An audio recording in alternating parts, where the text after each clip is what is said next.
Good morning, students. Today I am going to discuss gravitational potential energy again. Okay? And after gravitational potential energy, a topic has been skipped. So that I am going to discuss today, which is gravitational potential. ये आपका छूट गया है बेटा. So gravitational potential energy एक थोड़ा सा और अच्छे तरीके से और सिंपल तरीके से आप देखेंगे. और दूसरा आप देखेंगे ग्रेविटेशनल पोटेंशियल, और उसके बाद एक न्यूमेरिकल आपकी एनसीईआरटी में गिवन है. सो यहां से पढ़ने के बाद उस न्यूमेरिकल को जो है आप डिस्कस करने वाले हैं. ठीक है. तो ग्रेविटेशनल पोटेंशियल एनर्जी क्या बताया था बेटा कि it is the amount of work done in bringing a object from infinity to a point. ठीक है. इन्फिनिटी जहां पे फोर्स जीरो है, पॉइंट जहां पे फोर्स जीरो नहीं है. That is what we have discussed. ठीक है. अब सपोज करिए बेटा that is mass m, it is mass m. ठीक है. एंड इस मास के यहां पे आप इंफिनिटी से कोई एक ऑब्जेक्ट को लेके आए हो. ठीक है. इंफिनिटी से किसी ऑब्जेक्ट को कहां पे लेके आए, यहां पे लेके आए. उसका मास कितना है m. ठीक है. इनके बीच की डिस्टेंस हम कह देते हैं कि the distance is r. What is the distance? Distance is r. ठीक है. सो जो वर्क डन जो है that work done is stored in form of potential energy. And what is the value of that potential energy? u. That is work done and it is equals to what? Minus Gmm upon r. ठीक है. क्या है ये? आपका मास m है, यहां पे रखा हुआ है. ठीक है. आप इंफिनिटी से किसी मास को यहां पे लेके आते हो जो कि इस मास से कितने डिस्टेंस पे है? r डिस्टेंस पे है. तो जो वर्क डन होगा वो वर्क डन किसकी फॉर्म में स्टोर होगा? पोटेंशियल एनर्जी की. और वो पोटेंशियल एनर्जी कितनी है? Minus Gmm upon r. ठीक है. Minus Gmm upon r. सबसे पहले तो ये बात समझिए कि ये पोटेंशियल एनर्जी, ये जो वर्क डन हुआ है दैट इज बिकॉज किसकी वजह से हुआ? It is because of the gravitational force between these two. है ना. मतलब कहीं कोई एक मास प्रेजेंट था, उस मास की वजह से एक वर्क डन हुआ है. ठीक है. दूसरे मास को लाने में उस ये जो मास यहां प्रेजेंट था इसकी वजह से इस मास को यहां लाने में एक वर्क डन हुआ है. वो वर्क डन किसकी फॉर्म में स्टोर हो चुका है? पोटेंशियल एनर्जी की फॉर्म में स्टोर हो चुका है. And that value is minus Gmm upon r. ठीक है. अब एक बात देखिए बेटा,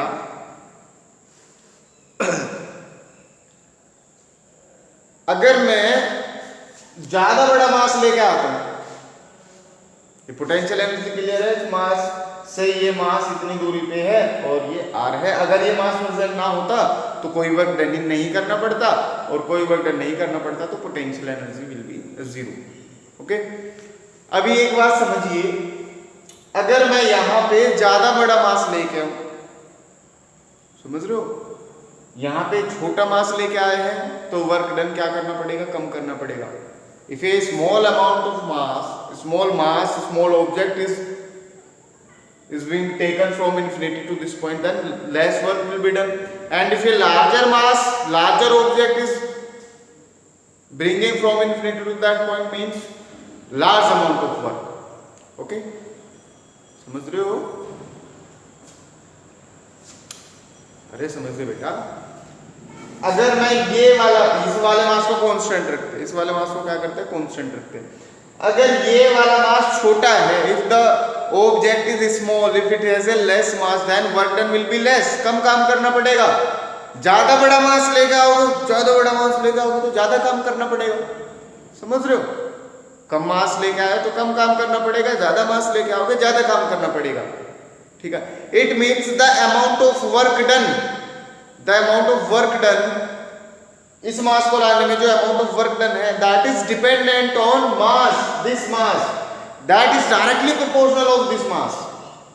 That the work done is directly proportional on mass which is being carried.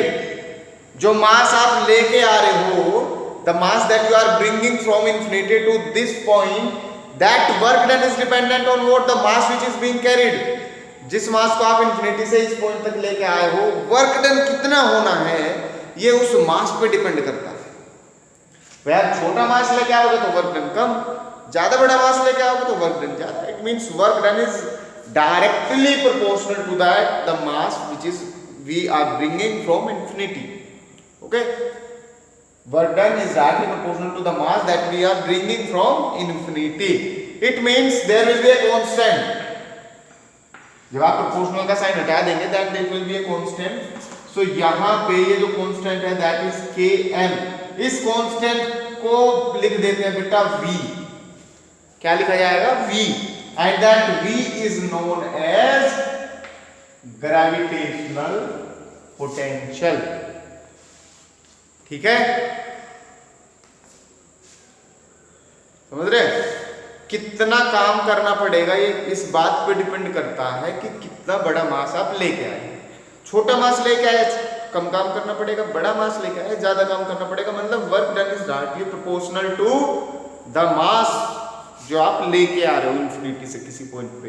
ठीक है, so work done is directly proportional. Proportional हटाओगे तो एक कांस्टेंट आता है, उस कांस्टेंट का नाम हमने क्या दिया है? Gravitational potential. Gravitational potential. इस वर्क डन की वैल्यू मुझे पता है -gmm अपॉन r।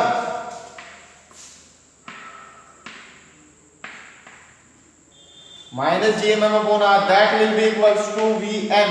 m से m cancel, it mean potential is equals to minus gm upon r। Minus gm upon r। ये r क्या है? ये वो पॉइंट है जहां पे आपको पोटेंशियल निकालना है। देखिए सपोज करिए ये मास है, आप यहां पे पोटेंशियल निकालना चाहते हैं तो r, यहां पे पोटेंशियल निकालना चाहते हैं सपोज करिए डिस्टेंस है r1 तो v is equals to minus gm upon r1। यहां पे निकालना चाहिए सपोज डिस्टेंस है r2 तो -gm अपॉन r2। ठीक है, it means it is only dependent on the distance. Distance पे डिपेंड करता है। ठीक है, डिस्टेंस पे। तो v is equals to -gm upon r। v is equals to -gm upon r and potential energy is equals to -gmm upon r। मतलब potential energy दोनों masses पे डिपेंड करती है, एक वो जिसे लाया जा रहा है और एक वो जिसके पास लाया जा रहा है। ठीक है, और ये जो पोटेंशियल है, पोटेंशियल ये क्या है? कांस्टेंट है। किस पे डिपेंड करता है? मास जिसके पास आप लेके आ रहे हो और r पे, मतलब जिस पॉइंट पे आप लेके आ रहे हो। ठीक है, ये दो चीजों पे डिपेंड करता है। इन दोनों फॉर्मूलों को याद रखना है। इन दोनों फॉर्मूले की हेल्प से एक न्यूमेरिकल हम करने वाले हैं, उससे शायद आपको एक्सप्लेन हो जाएगा, तो उसे करते हैं।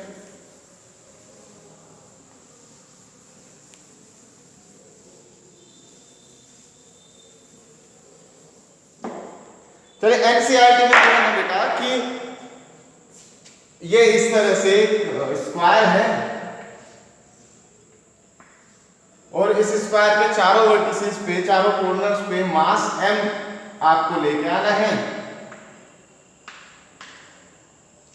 ठीक है, और इसकी लेंथ है l। ठीक है, इसकी लेंथ है l। तो कहते हैं इस पूरे सिस्टम को असेंबल करने में what is the value of potential energy. First कि इस पूरे सिस्टम में what will be the value of potential energy. इस पूरे सिस्टम को असेंबल करने में कितनी पोटेंशियल एनर्जी लगेगी, कितना वर्क डन करना पड़ेगा। ठीक है, पहली बात। दूसरी बात है कि यहां अगर मैं सेंटर मान लूं, suppose it is my centre and, तो इस सेंटर पे कोई पॉइंट है P, तो यहां पे ग्रेविटेशनल पोटेंशियल की वैल्यू है। सेकंड, फर्स्ट इज कि ये सारा सिस्टम असेंबल करने के लिए, ये ऐसा बनाने के लिए मुझे कितना वर्क डन करना पड़ेगा। सो that is gravitational potential energy. पहले केस में निकालने, दूसरे केस में मुझे निकालना क्या है कि यहां पे सेंटर पे what is the value of gravitational potential. ठीक है, अब इस सिस्टम को अलग अलग तरीके से बेटा हम देखेंगे। पहले हम निकालेंगे gravitational potential energy. Gravitational potential energy ये डायगोनल कर लेते हैं। डायगोनल हो चुका बेटा, देखिए ये L है, ये L है। पाइथागोरस अगर आप लगाएंगे, पाइथागोरस थ्योरम अगर आप लगाएंगे तो ये टोटल लेंथ क्या आएगी, a square plus b square is equal to x square, मतलब 2l square is equal to x square और x will be equal to root 2l। ठीक है, यहां पे 90 डिग्री बनेगा।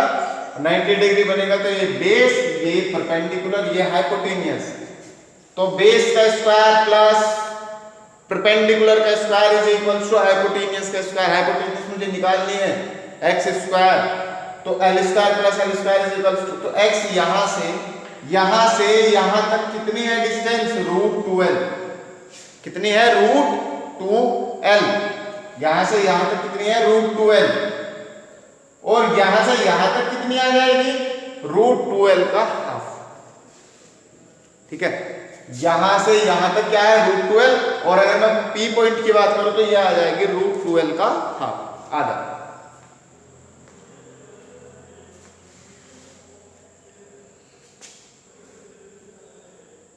चलिए ग्रेविटेशनल पोटेंशियल एनर्जी निकालते हैं सबसे पहले।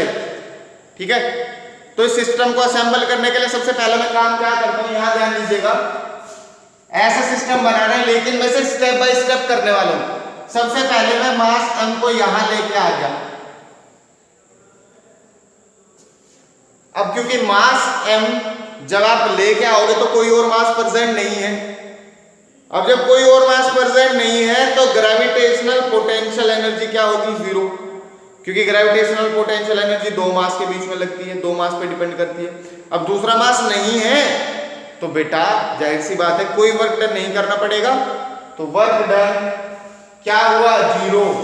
वर्क डन क्या होगा, जीरो। जब आप इस मास को यहां पे लेके आ जाएंगे तो इसे लाने में you will require no work, you will have to do nothing. और जब कुछ नहीं करना पड़ेगा then work done will be zero. तो पहले वर्क डन क्या करना पड़ा है, जीरो करना पड़ा है। ठीक है, मास को यहां लेके आ गए। दूसरा काम क्या करना है, मैं इस वाले मास को लेके आता हूं। ठीक है, अब जब मैं इस वाले मास को लेके आऊंगा, कितनी डिस्टेंस पे है, L डिस्टेंस पे। ठीक है, तो यहां दो मास आ गए, उनके बीच में डिस्टेंस, तो कुछ ना कुछ वर्क डन करना पड़ेगा। वो वर्क डन किस फॉर्म में स्टोर होगा, ग्रेविटेशनल पोटेंशियल एनर्जी। फॉर्मूला क्या है, minus G M m1 m2 upon distance r। तो m1 का काम कौन करेगा, m, m2 का काम कौन करेगा, m, और r का काम करेगा l। तो कितना वर्क डन करना पड़ा मुझे इसे लाने में बेटा, work done W2 will be equals to minus G m square upon l। इतना वर्क मुझे करना पड़ा, समझ गए। जब मैं इसे ले, देखिए यहां पहले से ही मास प्रेजेंट है। जब ये मास प्रेजेंट है और इस मास को लाने में मुझे क्या करना पड़ेगा, वर्क करना पड़ेगा। वो वर्क डन कितना होता है, पोटेंशियल एनर्जी। पोटेंशियल एनर्जी का फॉर्मूला क्या है, minus G M M upon L. So minus G M square upon L. Clear, समझ रहे हैं।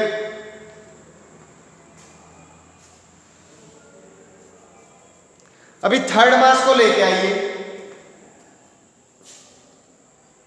चलो सबसे पहले ये मान लेते हैं कि पहले ये लेके आए फिर ये लेके आए।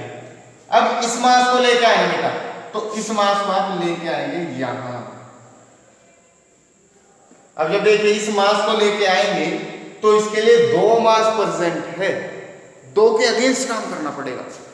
ठीक है, इसके अगेंस्ट कितना काम करना पड़ेगा, डिस्टेंस है L, कितना काम करना पड़ेगा, minus G M square upon L. इतना काम करना पड़ेगा इसके अगेंस्ट। और इसके अगेंस्ट ये डिस्टेंस कितनी है, रूट 2l।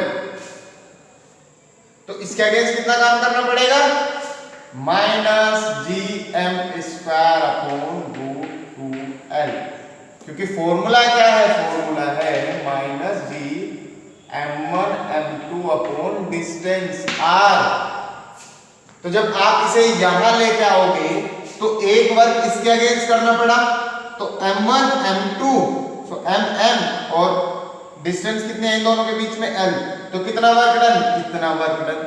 फिर इसके अगेंस्ट काम करना पड़ा, तो कितना m1 m2 मतलब m स्क्वायर और डिस्टेंस कितने √2 है, तो वर्क डन 3। जब आप तीसरे को लेके आओगे तो कितना काम करना पड़ा, minus gm square upon l minus gm square upon √2l इतना। अब फोर्थ को लेके आते बेटा,